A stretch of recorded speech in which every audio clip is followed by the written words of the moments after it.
Mari kita berdoa sekali lagi. Kami mau mendengar firman Tuhan seperti yang Tuhan janjikan. Kalau kami datang di hari Sabat, hari perhentian yang Tuhan sudah sediakan bagi kami, Tuhan hendak menyucikan kami, menguduskan kami, dan memberkati setiap anak-anak-Mu yang datang kepadamu. Demikian juga dengan kebenaran pemberitaan firman Tuhan, biar kami boleh hidupi, baik jemaat-Mu maupun hamba-Mu. Kasihani kami Tuhan, biar Engkau terus yang memimpin langkah-langkah kami. Di dalam nama Tuhan kami Yesus Kristus, kami berdoa dan menyerahkan waktu ini. Sama-sama kita katakan, amin. Silakan duduk Bapak Ibu Saudara. Shalom, selamat pagi. Kita bersyukur pada Tuhan kita boleh ada pagi hari ini. Bapak Pendeta Albert Sumampau seharusnya memberitakan firman, cuma hari Jumat yang lalu, jadi baru 2 hari, kasih tahu beliau sakit dan rencana akan menjalani operasi prostat, pembesaran kelenjar prostat. Jadi saya menggantikan. Bapak Ibu Saudara, hari ini kita mau membahas satu tema yang sangat relevan dalam hidup kita, yaitu bagaimana kita menyelesaikan masalah. Ada orang yang tipenya bukan pemecah masalah, tapi pembuat masalah. Jadi ada 2 tipe orang. Ada orang yang selalu problem maker, bikin masalah terus dia. Di mana ada dia, di situ ada masalah. Tapi ada 2 jenis kedua tadi, problem solver. Jadi kalau ada masalah, kita cari dia, kita minta tolong dia, dan dia bisa kasih, ini masalahnya begini, lalu dikasih solusi seperti apa.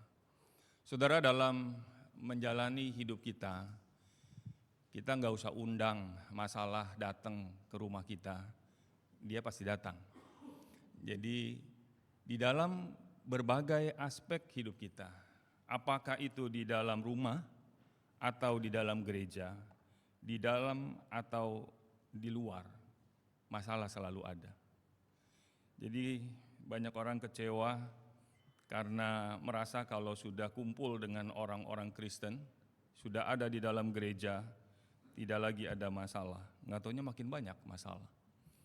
Nah, hari ini saya mau ajak saudara melihat Kisah Rasul pasal 6 yang tadi sudah dibacakan, saya tidak akan mengulang. Peristiwa dalam Kisah Rasul pasal 6 adalah peristiwa yang dikisahkan oleh Lukas, bagaimana ketika jumlah murid makin bertambah, ya. Jumlah orang percaya yang dari 12, 500, 3.000, sekian puluh ribu, orang makin banyak. Sementara yang melayani hanya 12 rasul. 12 rasul. Waktu itu Yudas sudah bunuh diri, gantung diri dan diganti oleh murid yang lain. Saudara, dalam kapasitas sebagai seorang rasul, 12 rasul ini menurut saya pasti mereka sudah mengerjakan yang terbaik.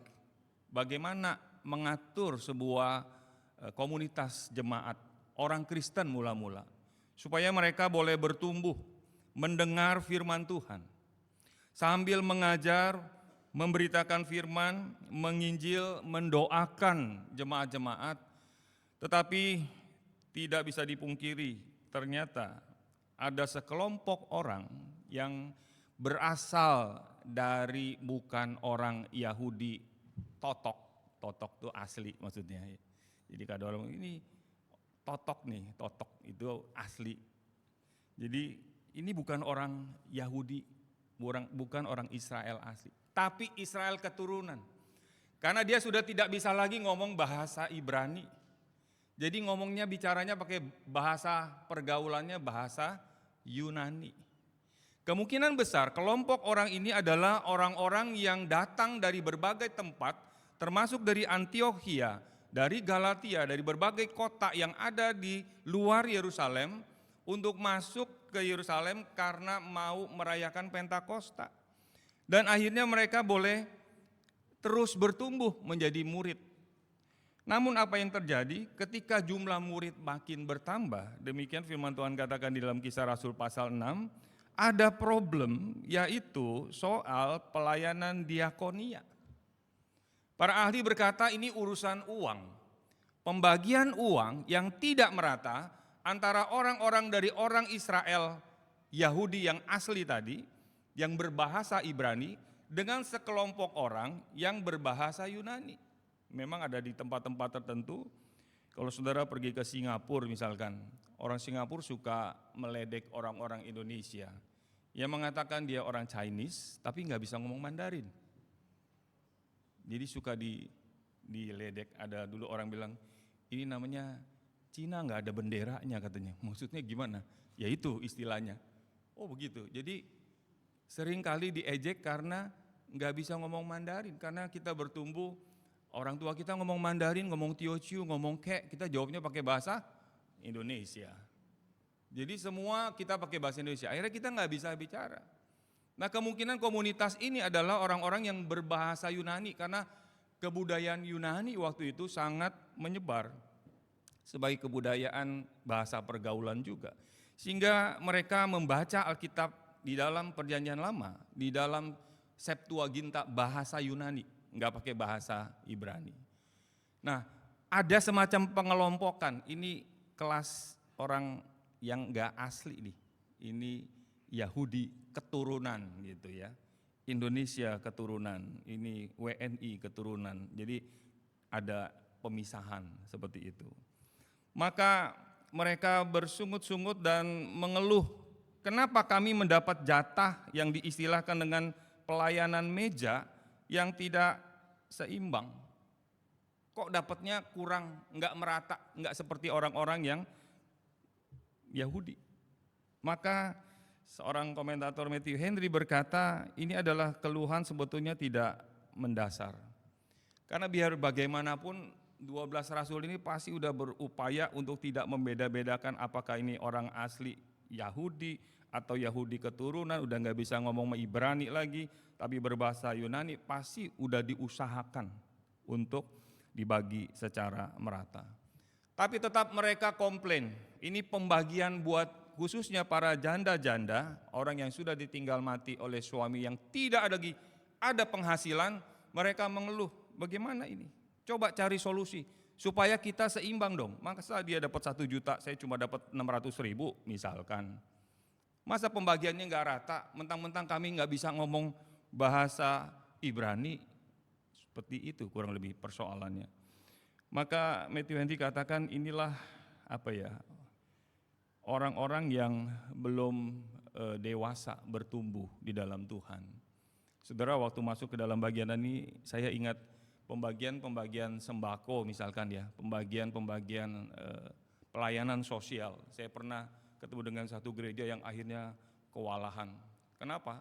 Karena ada satu gereja membagi sembako waktu zaman COVID-19 kemarin, maka dia pikir cukup sekian ratus paket sembako. Ternyata dari mulut ke mulut, akhirnya dia pikir karena ada itu batas rel kereta api ke sini yang mau di cover. Ternyata kereta api ke sana, ini berita nyampe. Jadi datang semua. Kenapa cuma yang di sana yang dapat? Kenapa kami nggak dapat? Seperti itu. Jadi selalu ada saja orang-orang yang dalam keadaan kesulitan, kemiskinan pun ada rasa iri. Kenapa dia dapat saya enggak? Jadi Matthew Henry bilang orang yang iri hati ini bukan hanya dari kelompok yang bawah, tapi kelompok atas juga. Kelompok atas, kelompok bawah juga. Semua kelompok bisa namanya iri hati. Maka diputuskanlah pada waktu itu para rasul berpikir dengan hikmat bijaksana Tuhan pasti sudah didoakan. Pilihlah, kamu usulkan 7 orang, pasti ini bukan dari nama-namanya bukan orang Ibrani tapi orang-orang dari Yunani, keturunan daripada Yunani. Dipilihlah 7 orang, Stefanus, Filipus, Prochorus, Nikanor, Timon, Parmenas, dan yang ketujuh Nikolaus. Tapi mereka kasih tahu persyaratannya, 7 orang yang mau melayani pelayanan diakonia, bagi-bagi uang dengan adil, uang milik Tuhan, harus orang yang punya kriteria baik dan penuh Roh Kudus. Enggak boleh sembarangan, karena bisa disalahgunakan. Maka itulah orang-orang yang di dalam Alkitab dicatat. Kalau saudara membaca tentang orang pertama, Stefanus. Stefanus ini dikatakan seorang yang penuh iman dan penuh Roh Kudus. Jadi untuk urusan bagi-bagi uang, pelayanan diakonia, bagi-bagi sembako, ini orang yang gak sembarangan. Orang yang dikhususkan memang punya kapasitas, kriteria, gak boleh sembarangan orang ambil gak bisa. Didoakan, digumuli, lalu para rasul yang punya otoritas melihat ini orang memang tepat, cocok, tidak korupsi, tidak macam-macam, hidupnya benar, boleh dipilih. Saudara, Stefanus dicatat, dia ketika berhadapan dengan ahli-ahli Taurat, mereka menuduh Stefanus, dan Lukas sudah mencatat dalam pasal 6 yang kita baca, Stefanus orang penuh iman, penuh Roh Kudus. Ternyata dia bukan hanya bisa ngatur-ngatur pembagian uang, tapi dia bisa khotbah dari Abraham, dari Ishak, dari Yusuf, terus sampai Yakub, Musa, Yosua, Daud, Salomo, sampai kepada Yesus Kristus. Stefanus khotbah dari A sampai Z, dari perjanjian lama, diringkas panjang lebar, saudara bisa baca dalam pasal 7. Ternyata Stefanus terbukti dia orang yang memang punya kapasitas. Dan terakhir kita membaca, dia berdoa, jangan tanggungkan dosa ini kepada mereka. Persis seperti Tuhan Yesus. Dan dia mati, dilempar batu. Mati, martir pertama. Ini orang yang melayani meja, orang yang pelayanan diakonia, orang yang mikirkan bagaimana supaya bisa membagi dengan adil, bukan orang sembarangan. Dan dia mati, dan Tuhan Yesus dikatakan oleh Injil, oleh Lukas di dalam kisah Rasul, Yesus Kristus ketika Stefanus mati, anak manusia Yesus Kristus bangkit, berdiri. Saudara, kalau presiden masuk, saudara mesti berdiri nggak? Mesti berdiri. Kalau nggak berdiri, pas Walpres bisa cabut angkat saudara. Kenapa ini saudara? Karena dia lambang pemerintahan, lambang negara. Kalau saudara menghina dia, sama dengan menghina negara. Ngapain ada di Indonesia? Tapi ketika Stefanus mati, yang bangkit berdiri Yesus Kristus. Tuhan begitu bangga. Ada seorang yang rela mati menderita karena memberitakan tentang orang benar, yaitu Yesus Kristus. Itulah Stefanus. Maka ketika kita baca, enggak salah si Lukas mencatat. Tidak salah, yang dipilih adalah Stefanus. Orang kedua yang dicatat kehidupannya adalah Filipus, yang tadi diangkat 7 orang itu. Di antara 7 orang. Orang kedua adalah Filipus. Filipus ini memberitakan Injil, ternyata dia seorang evangelis, pemberita Injil. Dia memberitakan Injil sampai ke Samaria, dan dia juga membaptis menteri keuangan dari ratu negeri Ethiopia. Dia melayani Tuhan. Itulah Filipus. Namun saudara mungkin tidak memperhatikan, ada murid yang tadi dipilih yang terakhir, yang namanya Nikolaus. Nikolaus. Banyak ahli berpendapat bahwa Nikolaus yang ditulis di dalam Wahyu pasal kedua, kalau saudara perhatikan Wahyu pasal kedua, ayat ke-6, tetapi ini yang ada padamu, yaitu engkau membenci segala perbuatan pengikut-pengikut Nikolaus yang juga aku benci. Tetapi aku mempunyai beberapa keberatan, ayat 14, terhadap engkau. Di antaramu ada beberapa orang yang menganut ajaran Bileam yang memberi nasihat kepada Balak, menyesatkan orang Israel, supaya mereka makan persembahan berhala, berbuat zina. Demikian juga ada padamu orang-orang yang berpegang kepada ajaran pengikut Nikolaus, ayat 15. Wahyu pasal 2. Apa hubungannya saudara? Banyak ahli memberikan sebuah tafsiran bahwa Nikolaus yang ditunjuk 7 orang tadi, ternyata berjalannya waktu, Nikolaus mulai menyimpang dari ajaran yang sejati, dari orang yang dipilih dan sudah ditumpangi tangan oleh para rasul, ternyata menjadi pengajar ajaran sesat.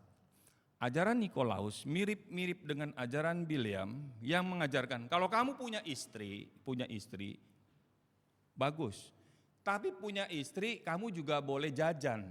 Kamu juga boleh melakukan percabulan, bebas. Mau mengadakan hubungan badan dengan siapa saja bebas. Ini ajaran daripada Nikolaus. Maka di dalam ayat 6 tadi Wahyu dikatakan, yang aku benci. Tuhan membenci orang-orang yang mengikut ajaran Nikolaus. Yang mengatakan bahwa menjadi orang Kristen, maka kamu bebas melakukan apa saja. Punya istri ya, istri oke. Tetapi kamu juga boleh melakukan persetubuhan dengan siapapun yang kamu mau. Kedua, kamu juga boleh makan makanan persembahan berhala, bebas. Jadi para ahli berpendapat ini adalah cikal bakal dari si Nikolaus tadi. Ketika saya merenungkan bagian ini saudara, maka beberapa poin yang saya mau sampaikan. Pertama, di gereja memang gak ada yang ideal saudara. Jadi kalau saudara pikir kalau di gereja itu semuanya suci-suci, baik-baik ya. Kalau keinjak terus bilang, kaki kamu di atas, kakiku ada di bawah gitu. Ternyata enggak seperti itu. Itu kan orang Solo ya. Kakimu di atas, kakiku di bawah, maksudnya keinjak. Saking alusnya itu, enggak mau bilang keinjak. Wah ternyata di gereja pada begitu ya Pak ya. Aduh, aku enggak sangka loh Pak. Ternyata di gereja terjadi ini, pertikaian terjadi ini. Saudara, bagian pertama ini mau kasih tahu. Di dalam komunitas jemaat mula-mula yang penuh dengan Roh Kudus para rasul pun ada yang namanya masalah di dalam gereja. Kenapa saudara? Karena gereja memang kumpulan orang-orang yang berdosa. Seperti kita masukkan mobil ke bengkel kata orang. Kalau mobilnya sudah beres, saudara mau di bengkel terus mobilnya? Ya enggak. Jadi memang seperti bengkel ya terus mesti di-maintain. Saudara dan saya sama-sama orang berdosa. Bukan berarti kalau gitu mari kita bertengkar, mari kita berantem karena memang ayatnya ada. Enggak begitu. Tapi mau katakan ada orang-orang di dalam gereja merasa ini komunitas the community of the saints, komunitas orang-orang suci. Maka kita lihat semua malaikat-malaikat, wah malaikat Gideon, malaikat Abraham, malaikat semuanya kayak malaikat begitu ya. Maka kita tidak bisa saling bergesekan. Ya enggak begitu saudara. Bahkan Kisah Rasul pasal 6 mengatakan terjadi masalah. Bersungut-sungut, komplain habis. Maka Matthew Henry katakan ini orang-orang yang sebetulnya sudah dapat anugerah Tuhan, tapi tidak memahami. Dan dia katakan iri hati bukan hanya ada pada orang-orang miskin, tapi juga pada orang-orang kaya. Orang kaya, orang miskin, setengah kaya, setengah miskin, sama. Bisa ada iri melihat orang, melihat ini dan sebagainya. Semalam di yang kapal kita bahas tentang meraih kebahagiaan. Pengkhotbahnya bilang judulnya diganti aja, sulitnya meraih kebahagiaan. Emang betul saudara. Karena ketika udah mau bahagia, lihat orang iri lagi, enggak bahagia. Udah enak, lihat orang enggak bahagia lagi. Gara-gara lihat orang iri hati, kita udah punya sekian, aduh enggak bisa. Kita sudah bahas itu bagaimana iri hati, cemburu, membuat orang yang harusnya menerima anugerah Tuhan bersyukur kepada Tuhan, tapi enggak bisa bersyukur. Saya berjumpa dalam minggu ini beberapa orang yang menceritakan tentang gerejanya. Dan satu orang berkata, Pak, tidak ada di tempat ini, saya pindah gereja Pak. Saya bilang, kenapa kamu pindah gereja? Dia, Pak, karena saya kecewa dengan pemimpinnya. Loh, saya bilang, kenapa pemimpinnya? Karena pemimpinnya ngomongnya A, kelakuannya B. Ngomongnya C, kelakuannya D. Juga dengan teman-teman di dalam gereja. Terus saya ingatkan dia, terus dia kasih tahu dia pindah ke satu gereja yang lebih jauh dari tempat di mana dia beribadah. Biasanya cuma berapa menit, sekarang sampai setengah jam begitu. Tapi nggak apa-apa, yang penting saya harus pindah. Terus saya katakan kepada pemuda ini, kalau kamu pindah gereja, alasan kamu, motif kamu, mau cari gereja yang sempurna. Ada nggak Bapak Ibu Saudara? Nggak ada lah. Kalaupun ada gereja yang sempurna, nanti gara-gara kamu masuk gereja itu jadi tidak sempurna. Dia bingung. Maksudnya Pak? Ya karena kamu kan orang berdosa. Saya orang berdosa. Kita nggak sempurna. Mau cari gereja yang sempurna. Kalau sampai ada, ya pasti nggak ada. Nanti gereja itu jadi nggak sempurna gara-gara kamu dan saya. Jadi kalau kamu pindah, pastikan bahwa memang bukan karena hal-hal yang prinsip. Kalau misalkan kamu tahu ini gereja memberitakan kebenaran, hamba Tuhannya punya kegagalan, kelemahan, ya doakanlah dia. Tidak ada yang sempurna. Kita saling mendukung seperti 12 rasul dengan 7 orang yang diangkat. Tidak ada yang sempurna. Demikian juga persahabatan. Saudara, jangan berpikir bahwa kita punya teman yang kita pikir ini, udah pasti baik dia. Berjalannya waktu, berubah sikon, kondisi, dia bisa berubah. Saudara bisa berubah, saya juga bisa berubah. Hanya Tuhan yang tidak bisa berubah. Amin. Maka dalam melihat persoalan kita jangan jangan salah motif ketika kita mau mengambil keputusan. Karena masalah itu selalu ada dan tidak ada yang ideal, termasuk relasi suami istri, enggak ada yang ideal. Bohong saudara, dulu ada satu pendeta dia sudah meninggal, belum pendeta dia masih penginjil, dulu saya masih pemuda. Ketika dia sampaikan dalam satu retreat, dia bilang, waduh, saya tuh cintanya sama istri saya luar biasa, tiap hari sebelum tidur saya kecup, saya cium dia. Saya waktu itu jadi pemuda, saya pikir, wah ini penginjil, ini hamba Tuhan, mantep banget ya. Nanti kalau aku punya keluarga, punya istri, tiap hari aku akan cium sebelum tidur. Karena ingin seperti penginjil itu. Berjalan dengan waktu, bergaul, lalu kenyataan tidak seperti apa yang dia sampaikan. Dia punya masalah dengan istrinya. Saya bilang katanya waktu retreat, dia tiap hari cium loh. Cium istrinya. Saudara ada nggak di sini suami-suami yang sebelum tidur cium istrimu dulu? Selamat tidur, babe. Terus, aduh, say, ya. Kita kan biasa gitu kalau masih pernikahan 1 tahun pertama, 2, 3, 4, 5. Maka dulu ada satu seminar, nggak boleh kalau belum lewat 5 tahun, marriage enrichment. Harus lewat 5 tahun karena udah lumayan kelihatan masih cium nggak istrinya, masih dicium, masih dipegang apa enggak nih, atau nyebrang, udah lu nyebrang sendiri sana, dulu juga nyebrang sendiri, lah lu dulu nyebrang sendiri gara-gara ketemu kamu, aku sekarang sudah digandeng, ya tapi sekarang udah berubah. Saudara, nggak ada relasi yang ideal, bukan berarti saya mau ajarin saudara habis ini mari berantem bersama, nggak ada yang ideal, bukan begitu, karena kalau kita pikir yang ideal nanti saudara kecewa. Ada di gereja kecewa, di rumah kecewa, sudah jadi orang Kristen kecewa. Ya kayak begini. Saudara, Tuhan izinkan bukan? Kisah Rasul pasal 6. Ada masalah dalam gereja mula-mula, sungut-sungut. Maka dalam bagian ini yang saudara dan saya bisa lakukan adalah mari kita usahakan yang terbaik. Amin. Yang terbaik. Jadi kalau kita ideal nggak ada omong kosong. Setelah saya menikah menjalani hidup rumah tangga, saya baru tahu itu penginjil dulu bohongin saya dia. Semoga saya tidak membohongi saudara ya. Kadang-kadang kita masih muda, belum ada pengalaman, masih masih lugu, masih polos. Semua yang diberitakan benar, kita nggak mencerna dengan hikmat Tuhan. Tapi berjalannya waktu kita melihat, aduh, ternyata itu orang omong doang. Dia nggak bisa mempraktikkan, nggak jadi teladan. Saudara hati-hati. Setiap saudara dan saya diawasi dari rumah. Anak-anak kita yang masih kecil juga ngelihat papi, mami, daddy semua dilihatin. Apa yang kita perbuat dilihat. Jangan saudara pikir hanya saya yang dilihat yang berdiri di mimbar. Saudara juga semua. Baik di kantor, di dalam pergaulan, saudara yang jadi orang Kristen, pengikut Kristus, pasti diawasi.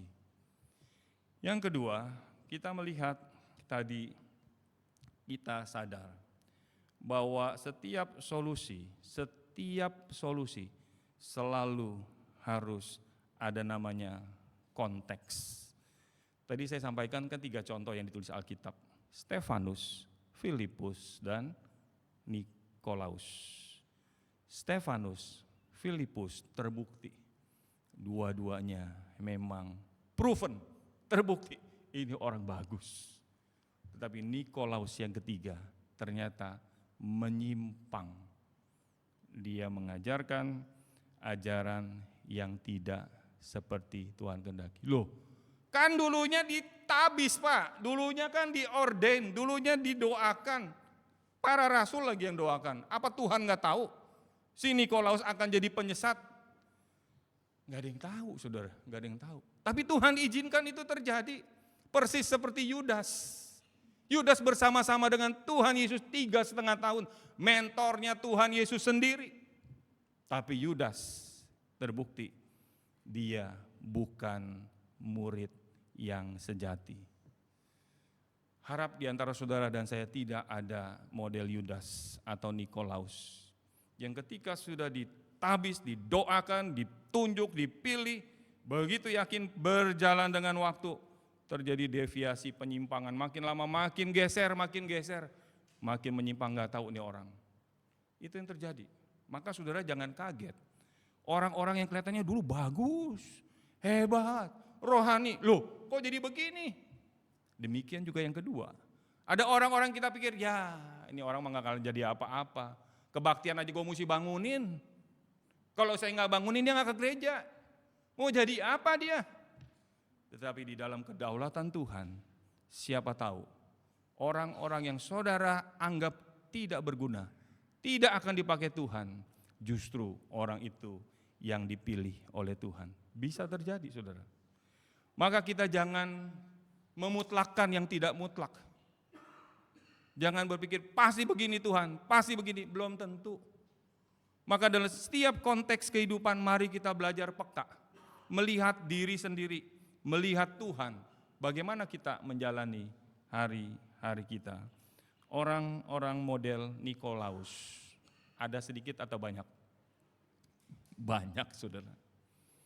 Orang yang dulunya baik, berubah jadi tidak baik. Orang yang tadinya dipakai oleh Tuhan, maka saya katakan kepada pemuda yang saya jumpai beberapa hari yang lalu, saya katakan kamu jangan bangga. Saya pun tidak boleh bangga kalau saya hanya dipakai oleh Tuhan. Kalau saudara dipakai oleh Tuhan, jangan bangga lah. Saya sering katakan setan pun dipakai oleh Tuhan. Orang jahat pun dipakai oleh Tuhan. Jadi kalau saudara dan saya hanya dipakai oleh Tuhan, sekali lagi itu level yang paling bawah, paling rendah. Kita harus bertanya kepada Tuhan, apakah aku diperkenankan oleh Tuhan? Itu PR seumur hidup saudara. Betul? Karena hari ini bisa dipakai, besok bisa nggak Tuhan nggak mau pakai? Bisa.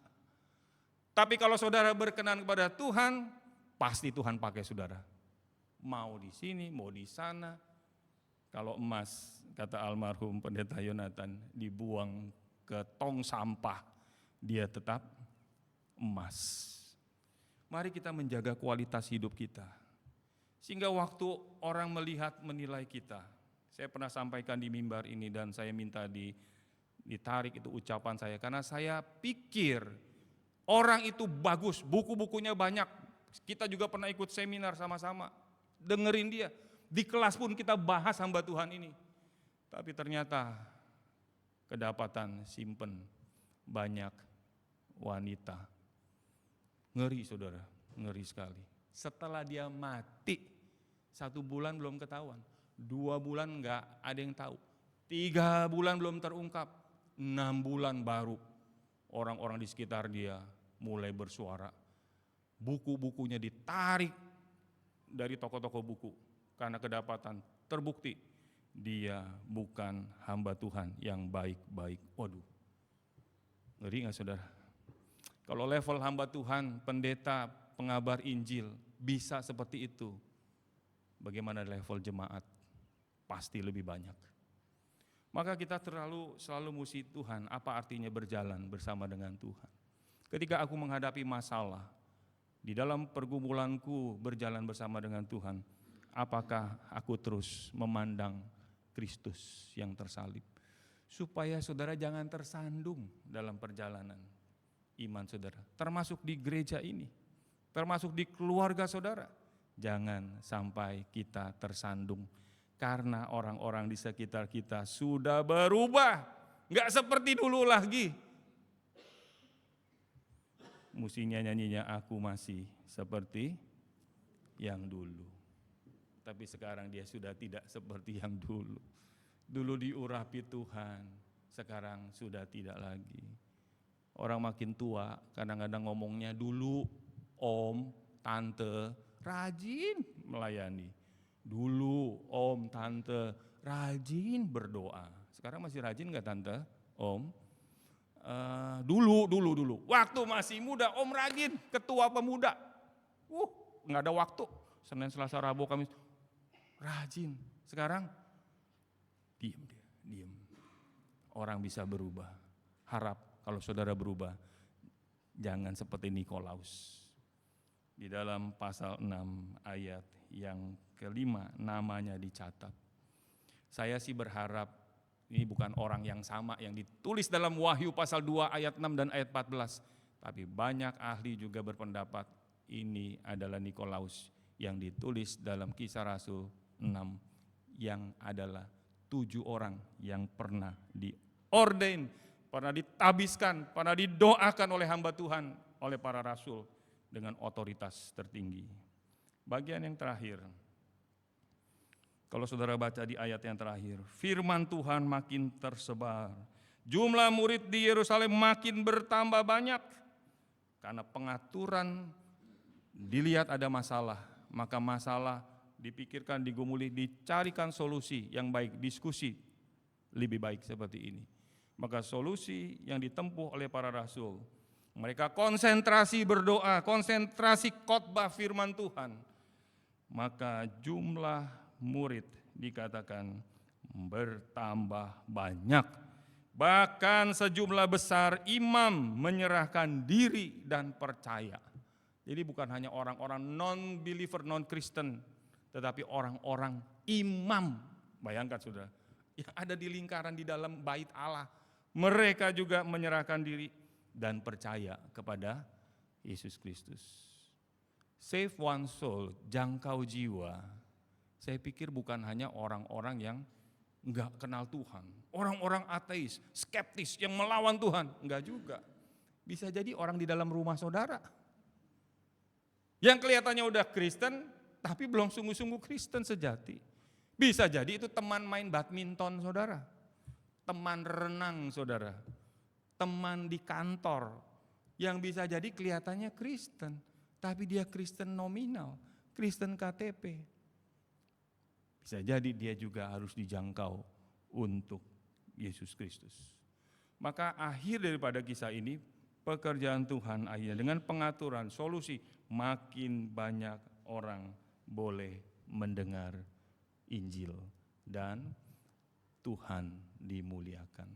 Maka saya mau simpulkan dari renungan pada hari ini 3 hal waktu saudara dan saya menghadapi kesulitan, persoalan, bagaimana kita menghadapi persoalan.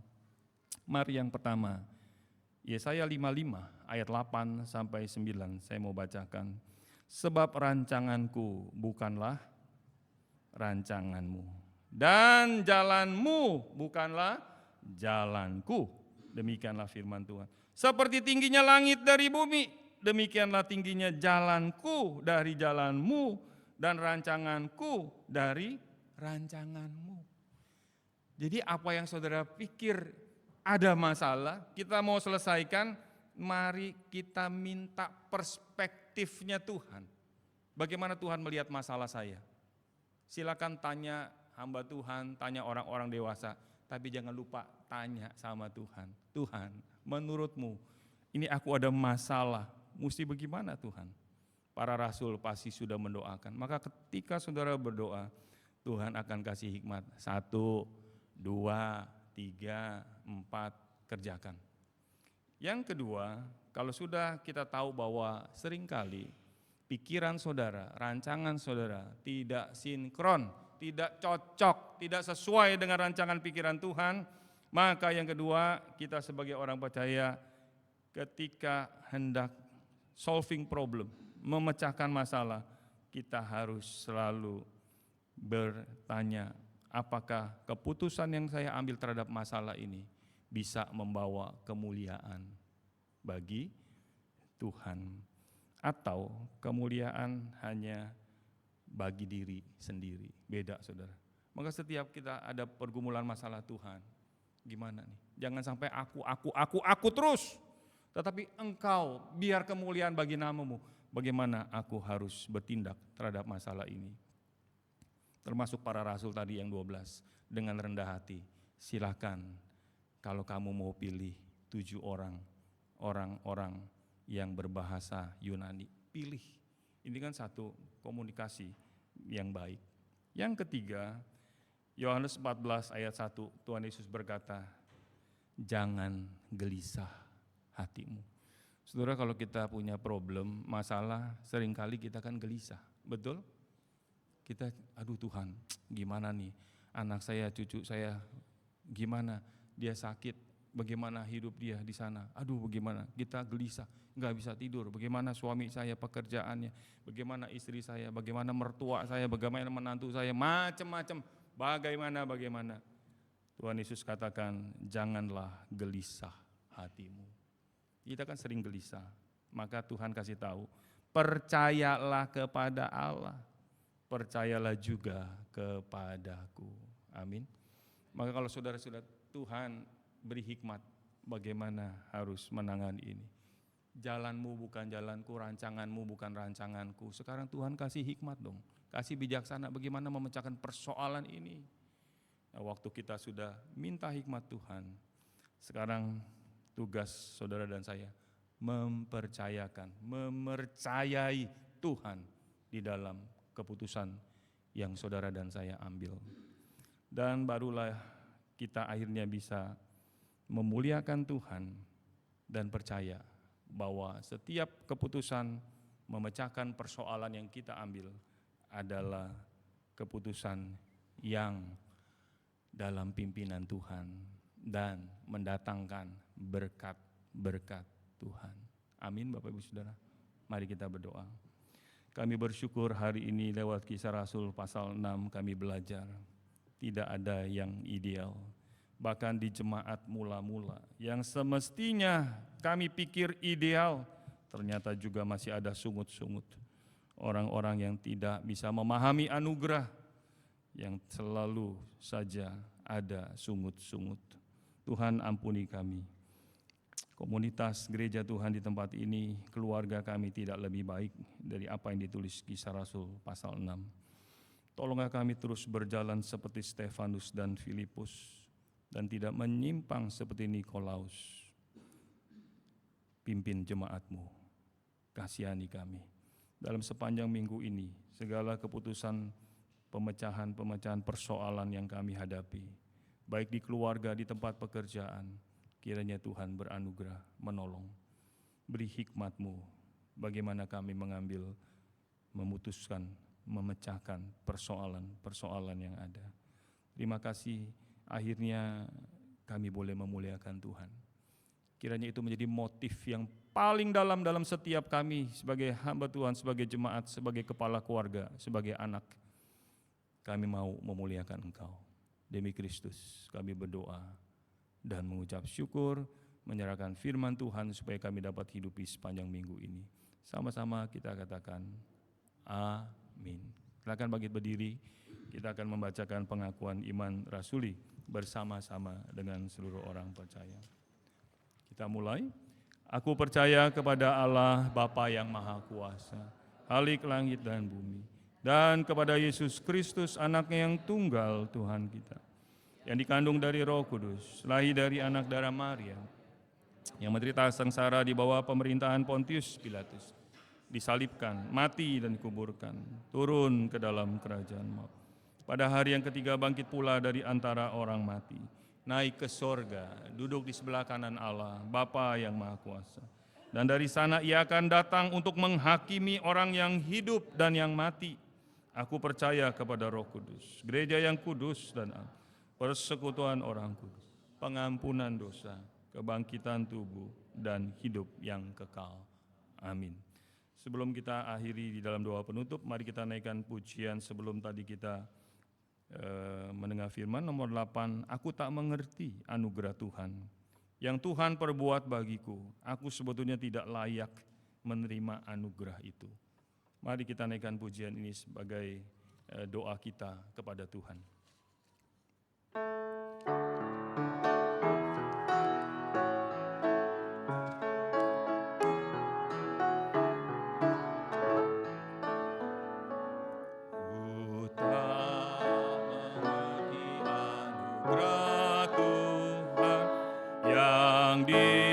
Diperbuatnya bagiku, tak layak ku terima kasih Kristus, tebusku jadi miliknya. Lebih semangat. Namun ini yang ku percaya, bahwa Dia dapat memelihara apa yang telah ku serahkan. Waktu aku percaya, betapa heran aku dapatkan iman yang menyelamatkanku, dan percaya kepada firman-Nya, beroleh damai di hati. Namun ini yang ku percaya, bahwa Dia dapat memelihara apa yang telah ku serahkan. Waktu aku percaya, terakhir, ku tak mengerti kuasa Roh Kudus mengubah orang berdosa, meyakinkan tentang Tuhan Yesus, menjadi manusia. Namun ini yang ku percaya, bahwa Dia dapat memelihara apa yang telah ku serahkan. Waktu aku percaya. Mari kita akhiri. Kami menyerahkan sebentar, kami berpisah satu dengan yang lain, masuk di dalam kesibukan, kegiatan, aktivitas keluarga masing-masing. Biar Tuhan di dalam anugerah yang begitu besar membawa kami ke dalam hidup yang memuliakan Tuhan. Bukan memuliakan diri sendiri, tapi kemuliaan hanya bagi-Mu. Menjadi contoh dan teladan di dalam segala kelemahan kami. Tuhan, tolong kami, supaya anak, istri, orang tua, cucu, menantu boleh melihat siapa kami yang sesungguhnya. Terus menopang kami dalam 1 minggu ke depan. Kumpulkan kami dapat beribadah kembali di dalam sukacita perhentian di hari perhentian-Mu. Inilah doa kami, menyertai setiap jemaat Tuhan dalam setiap pergumulan mereka. Bersyukur untuk mereka yang Tuhan sudah sembuhkan. Berdoa kembali buat Bapak Pendeta Dr. Albert, Tuhan juga mengasihani, berbelas kasihan dan menopang hamba-Mu, supaya boleh terus menjadi saksi dan terang Tuhan. Banyak yang ingin kami doakan. Ajar kami berdoa, seperti Tuhan Yesus mengajar para murid-Nya berdoa, Bapa kami. Bapa kami yang di sorga, dikuduskanlah nama-Mu. Datanglah kerajaan, jadilah kehendak-Mu di bumi seperti di sorga. Berikanlah kami pada hari ini makanan kami yang secukup, dan ampunilah kami akan kesalahan kami, seperti kami juga mengampuni orang yang bersalah. Dan janganlah membawa kami ke dalam pencobaan, tetapi lepaskanlah kami daripada yang jahat. Karena Engkaulah yang empunya kerajaan dan kuasa dan kemuliaan sampai selama-lamanya. Amin. Doksologi.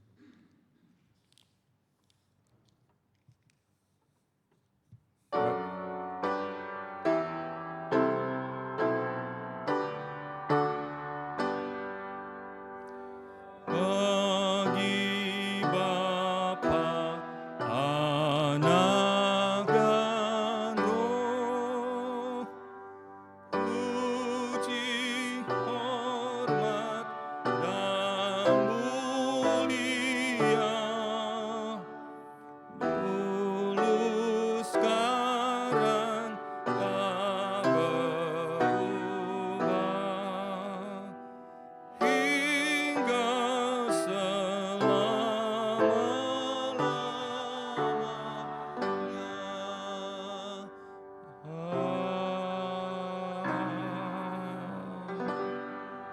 Saudara yang kasih Tuhan, mari kita mengangkat kedua tangan kita dengan iman.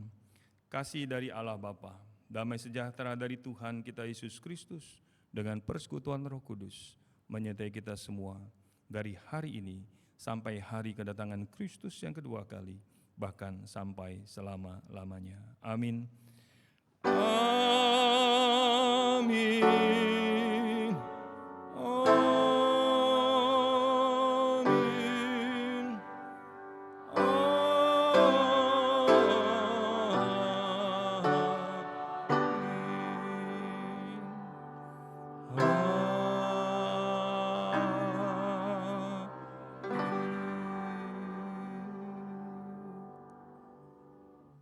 Amin. Silakan duduk dan bersaat teduh sejenak. Ibadah telah selesai. Tuhan Yesus memberkati.